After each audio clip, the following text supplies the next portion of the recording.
La nouvelle 911 est arrivée, et comme d'habitude, après le coupé, suivent les autres variantes, à commencer par le cabriolet, que voici. La 911 reste fidèle à la capote souple, celle-ci pouvant s'ouvrir en 15 secondes et jusqu'à 50 km/h. La nouvelle 911, coupée au cabriolet, n'existe pour l'instant qu'en Carrera ou Carrera S, avec 350 ou 400 chevaux. C'est la plus puissante que nous essayons ici. A l'intérieur, la nouvelle console centrale est dite traversante et reprise dans son principe de la Panamera. Sur cette console, le principe une fonction, une commande multiplie les boutons. La planche de bord recouverte de cuir en option est du plus bel effet. Le contacteur est toujours à gauche du volant et face au conducteur, on retrouve le compte-tours au milieu des 5 compteurs.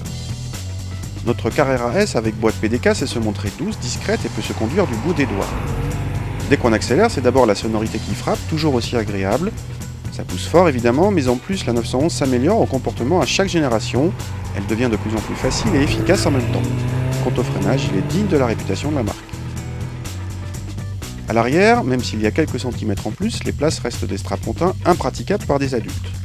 Avantage par rapport au coupé, quand on décapote, l'éventuel malheureux occupant ne se cogne pas la tête dans la lunette arrière.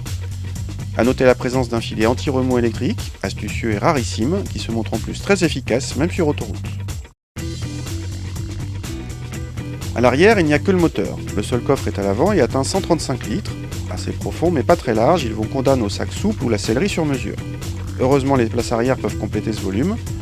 Profitons-en pour détailler la capote qui s'ouvre électriquement via ce bouton en 15 secondes donc, et procure une bonne insonorisation même sur autoroute. Conduire cette 911 cabriolet est un plaisir, autant pour les cheveux au vent que la sonorité, les performances et le comportement routier.